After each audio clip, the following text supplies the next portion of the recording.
The dining hall shimmered like a dream sculpted in glass and gold, where laughter echoed in soft waves across marble floors. Clara Beaumont sat poised at the center of it all, her voice low, her gestures graceful.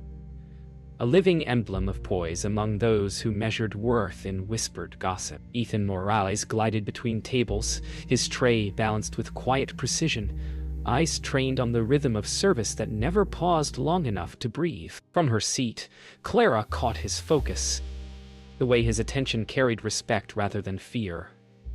She admired that without knowing why. Then, as a violin string trembled through the air, a slip, a fraction of hesitation, sent the world tumbling in slow motion. The soup left the bowl, a golden arc of warmth against silk and silence. Gasps fractured the air. Time stalled. Ethan froze.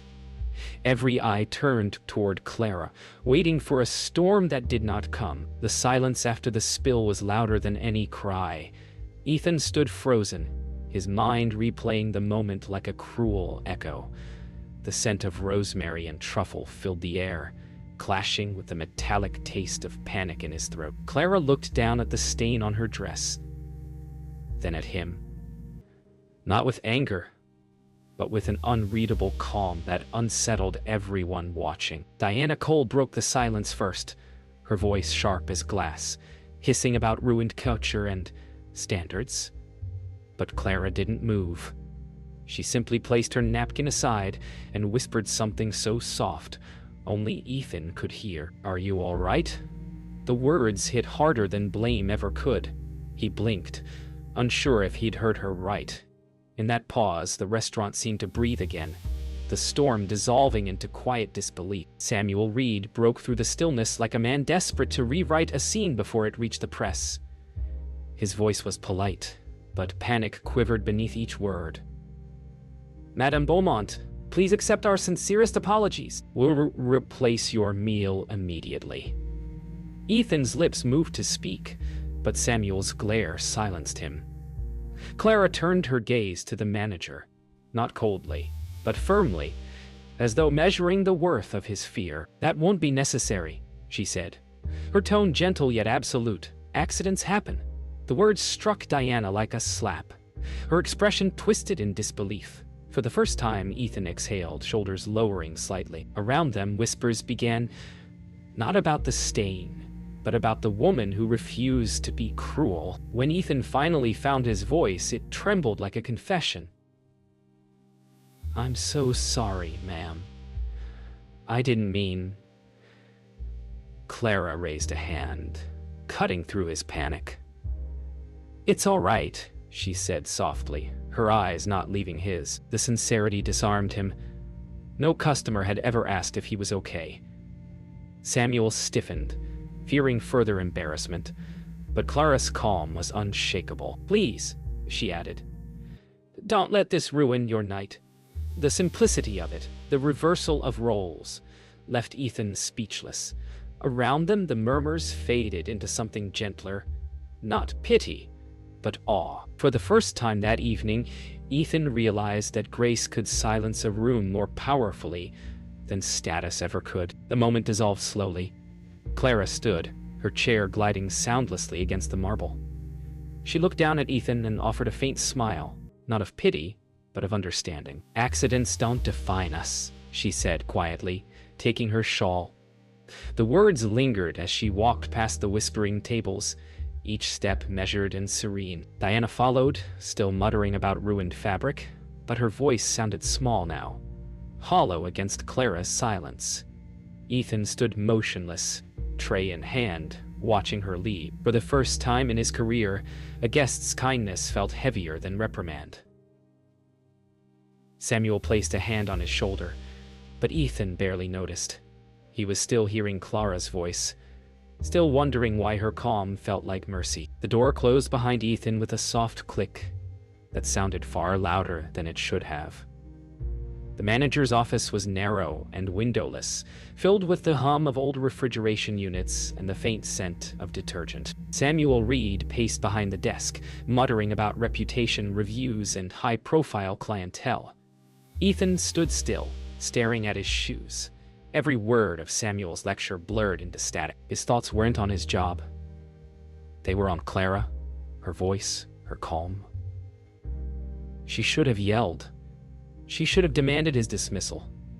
Instead, she had asked if he was all right. That single kindness clung to him, heavier than reprimand. When Samuel finally fell silent, Ethan nodded and whispered, "I'll make it right."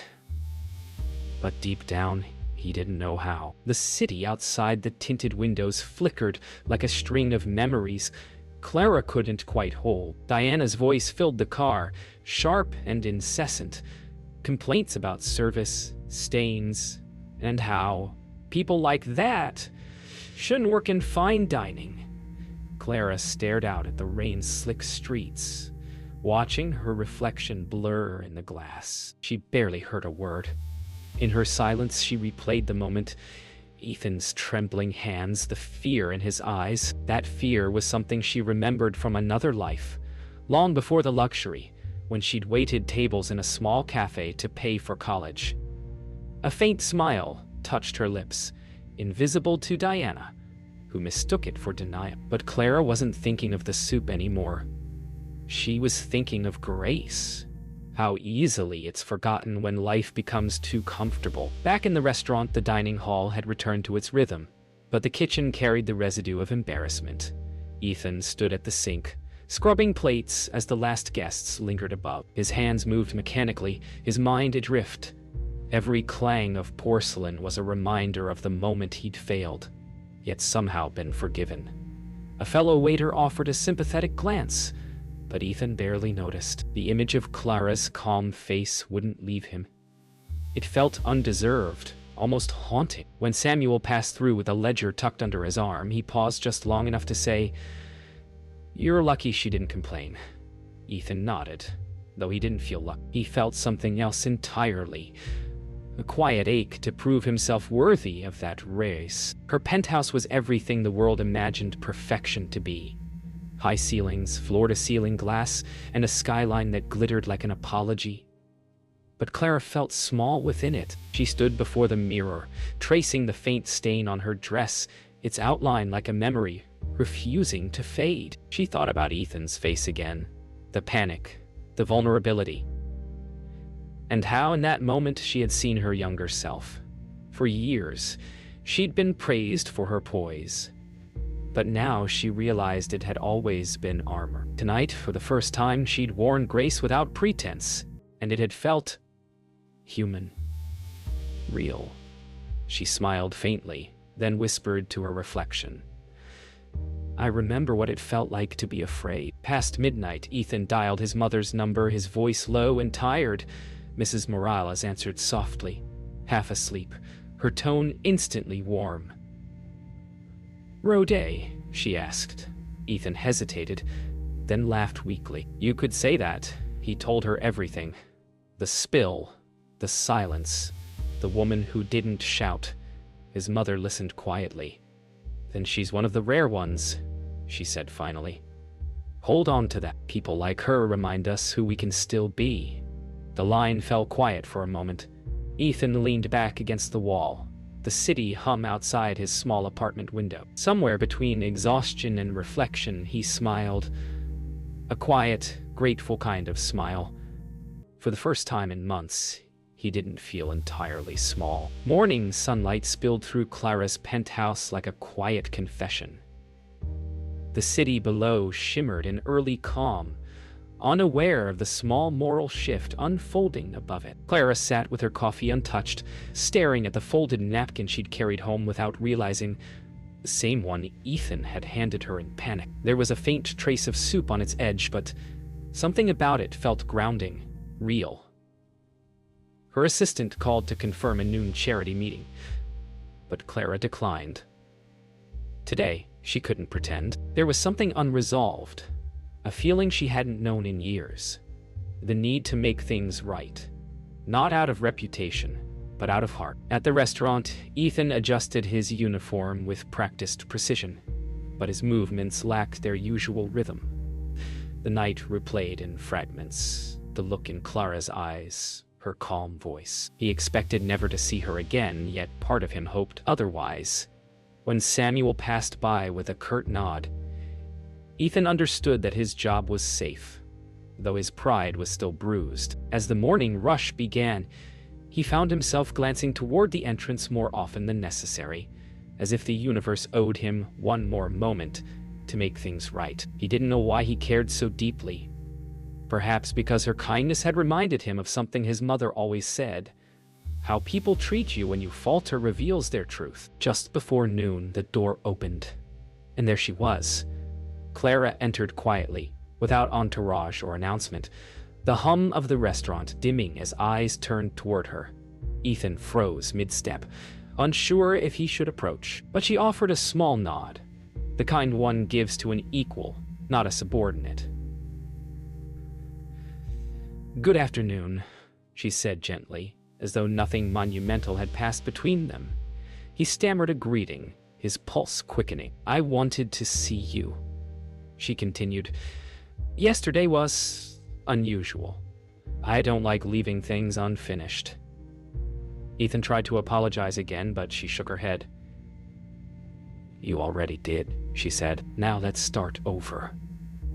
The words hung in the air, a bridge quietly rebuilt. Claire requested a corner table, and Ethan found himself serving her again, this time with a steadier hand and a cautious smile. She ordered tea instead of wine, speaking to him as though they'd known each other longer than a single mistake. Their exchange was brief but genuine, carried by small glances and pauses rather than formality. When she thanked him, her tone wasn't performative. It was personal. "You handled last night with dignity," she said. Ethan nearly laughed. It hadn't felt like dignity at all.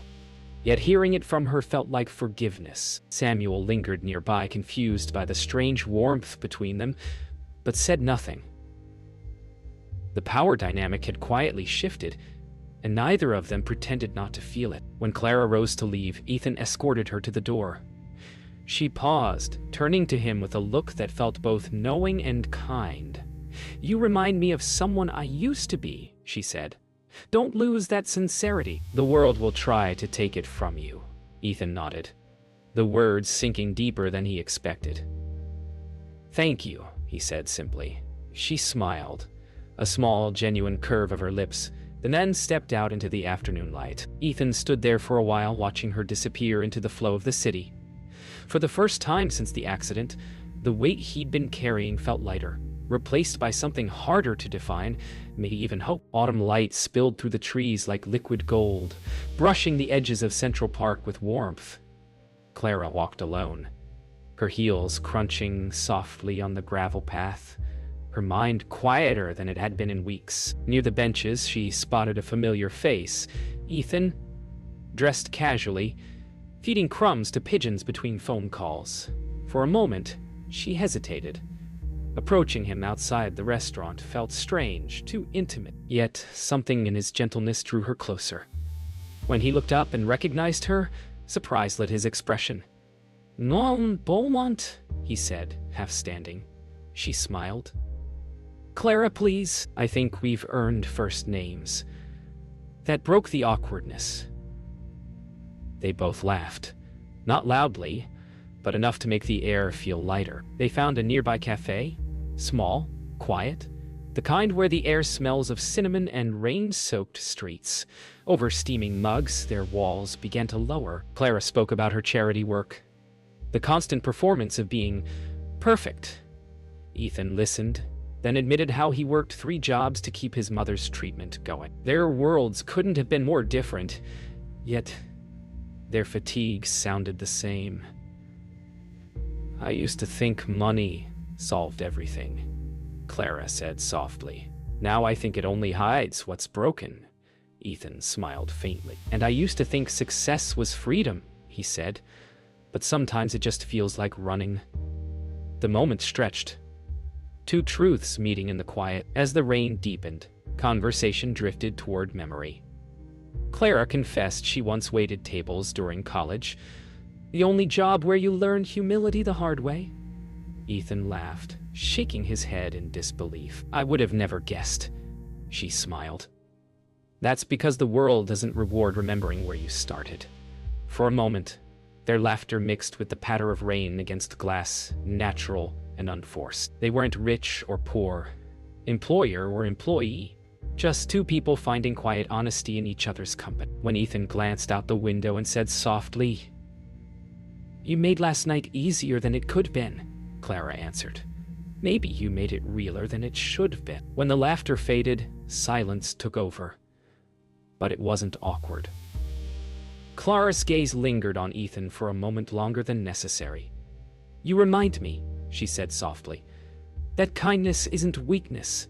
Ethan tilted his head. "And you remind me it's still possible to have it from someone who could have looked the other way." The air between them changed, heavier, but not uncomfortable. For the first time, Clara realized that her wealth had built walls even she couldn't see. Ethan had stepped through them without even trying. She didn't say it aloud.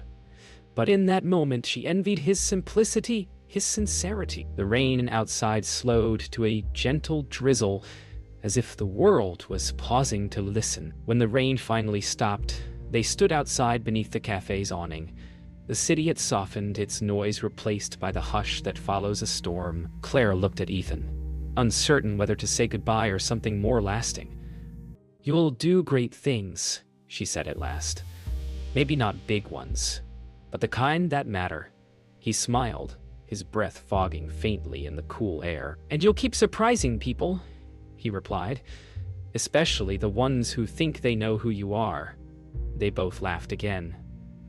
Softly, genuinely, before parting in opposite directions, yet neither looked back. Both knew the other already had. The sun melted into the skyline, leaving streaks of rose and copper across the glass walls of Clara's penthouse. She sat at her desk, surrounded by stacks of donation letters and unopened invitations, but her thoughts were elsewhere. Ethan's words lingered. "You'll keep surprising people." For years, she had performed grace. Now, for the first time, she felt it. The soup stain had long been washed out, yet its ghost remained in her mind. A reminder of how fragile dignity could be. She opened her laptop, drafting an email to a medical foundation she funded, her fingers pausing before typing. New patient assistance request criteria. She didn't know why, but she suddenly wanted to help differently. More, but she suddenly wanted to help differently. More quietly. More honestly. More honestly. Ethan sat in the corner booth of a small cafe near his apartment, hands wrapped around a chipped mug. The same spot where he often studied menu designs for the cafe he dreamed of opening someday. But tonight, his thoughts weren't on business. They were on kindness. Clara's empathy had unsettled him, not because it was extraordinary, but because it was rare. He'd grown used to being invisible in luxury's shadow, and now someone from that world had looked at him and truly seen him. He opened a small notebook, jotting down ideas. Warm meals for hospital staff. Community nights. His handwriting trembled, but for the first time, the dream felt closer to real. Later that night, Clara stood before her mirror again. But this time, her reflection looked different, not in features, but in truth. She remembered the moment Ethan's voice had cracked as he apologized, and how she had felt pity at first, then shame for feeling it. She touched her reflection's hand, the glass cool against her palm. All her life she'd worn empathy like jewelry, elegant, distant, and safe. Now it burned closer to the skin, unpolished but real. She whispered, "Maybe I needed that soup more than I thought." The city lights flickered in agreement, their glow pulsing like a heartbeat against the window pane. Ethan called his mother again, the same time as always. Her voice carried warmth, even through static. He told her about the woman who'd come back, how she spoke to him like an equal. "Some people remember who they are," his mother said, her tone proud. You probably reminded her, mijo. Ethan laughed softly, leaning against the wall. Maybe she reminded me too. The line fell quiet for a while, filled only by her breathing and the hum of city traffic outside his window. It wasn't a profound moment, just tender, human, real. But in its simplicity, it held more truth than anything he'd heard in months. 2 different apartments, 2 different worlds, one shared quiet. Clara sat on her balcony, watching the city breathe beneath her. Miles away, Ethan leaned against his window, the same skyline reflected in his tired eyes. Neither knew the other was awake, yet both felt the same calm, the kind that comes only when something unseen has shifted. Clara lifted her glass of water. Ethan lifted his mug of coffee. In different corners of the city, they both whispered the same thought without knowing it. Maybe there's still goodness left in people. The next morning arrived in soft silence, the kind that follows clarity. Clara sat at her desk, scrolling through her foundation's medical grant applications. One name stopped her: Lucia Morales. Diagnosis: advanced pulmonary fibrosis. The note read, "Son works multiple jobs." Clara's breath caught. She read it twice, heart thudding in her chest. There was no signature connecting Ethan to this file, but she knew. It was a quiet truth, written between the lines. She didn't think. She simply acted. A few clicks, a digital signature, and it was done. A full grant, anonymous. For once, she didn't want credit. She wanted peace. Hours later, in a hospital room miles away, Ethan sat beside his mother's bed as a nurse entered with a smile. "Good news," she said, handing him a printed notice. "The foundation approved full funding for your mother's treatment. You won't owe a thing." Ethan blinked, his brain catching up to her words. "What? That can't be right." The nurse nodded. Anonymous donor. He looked at his mother, her tired smile, soft and trembling. "See," she whispered. "I told you the world still surprises us." Ethan laughed through a rush of tears, pressing her hand to his cheek. "Yeah," he said. "Sometimes it really does." Back in her apartment, Clara closed her laptop and leaned back in her chair. No one would know what she'd done. No press, no charity gala. No photo ops. That anonymity felt purer than any applause she'd ever received. The city outside was alive with motion, cars threading through rain-slick streets like veins of light. She smiled faintly, realizing that empathy, when honest, needed no audience. For the first time in years, she felt unburdened. Somewhere out there, a young man was probably smiling too, and that was enough. That night, Ethan drafted an email to the foundation, thanking whoever had helped. His words stumbled between gratitude and wonder. How do you thank someone you'll never meet? He ended it simply. You didn't just help my mother. You helped me believe again. He stared at the cursor blinking at the end of that line, then hit send. For a moment, the small apartment seemed lighter, fuller. He turned toward the window, the same skyline stretching upward, unknowingly, toward the very woman who had changed everything in silence. The night stretched wide across New York, endless windows flickering like a constellation of untold stories. In one of them, Clara sipped her tea, unaware that only a few miles away, Ethan sat awake, smiling at the same skyline. The world would never connect their stories on paper, but the city carried their invisible thread, woven through compassion, humility, and chance. In the silence between skyscrapers, the same pulse of humanity beat for both of them. They didn't share a last scene together, only the echo of one. 2 souls quietly transformed, each by the kindness of the other. Weeks passed before Clara returned to the restaurant. The world had resumed its pace, events, meetings, the endless rotation of high society. But something inside her had slowed down, softened. When she walked through the glass doors, the air felt different. The same chandeliers, the same polished floors, Yet she carried herself with lighter steps. The hostess smiled, recognizing her immediately. But Clara's eyes searched for only one face. Across the room, Ethan stood arranging a table setting, unaware that his quiet benefactor had just walked in. For a heartbeat, time folded. The night of the spill replayed, rewritten in calm light. When Ethan finally looked up, recognition dawned instantly. Their eyes met across the quiet din, and something unspoken passed between them. Not gratitude, not curiosity, but mutual understanding. Clara smiled, small and genuine, the kind that carried memory rather than status. Ethan approached slowly, unsure whether to speak. "Welcome back," he said softly, as though the words themselves were a reunion. She nodded. "I thought I'd try the soup again," she said with a playful smile.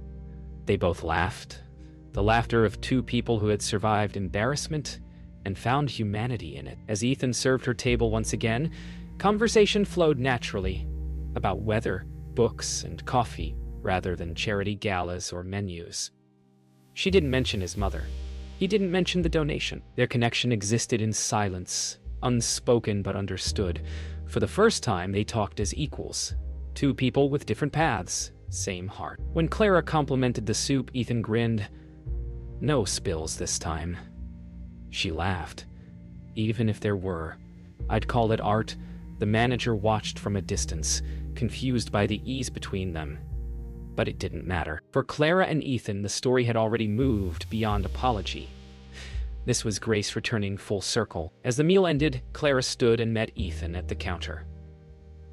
"Thank you," she said simply, her tone carrying more than politeness. He smiled, nodding. "No, thank you." Neither explained, neither needed to. It was a conversation built from everything unspoken. Compassion, humility, redemption. She placed a folded note on the table. Not a tip, but a single sentence written in elegant cursive. "Kindness always finds its way back." Ethan read it after she left, his throat tightening. He folded it carefully and slipped it into his pocket like something sacred. Outside, the city pulsed with late afternoon energy, cabs honking, light glinting off high glass towers.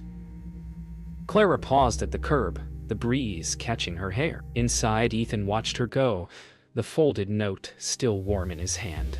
Neither waved. They didn't need to. The world had spun a small miracle out of an accident, a spilled soup that revealed character, and two hearts that found grace in imperfection.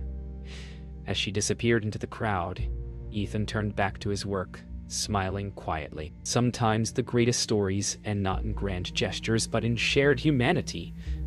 A simple act, remember.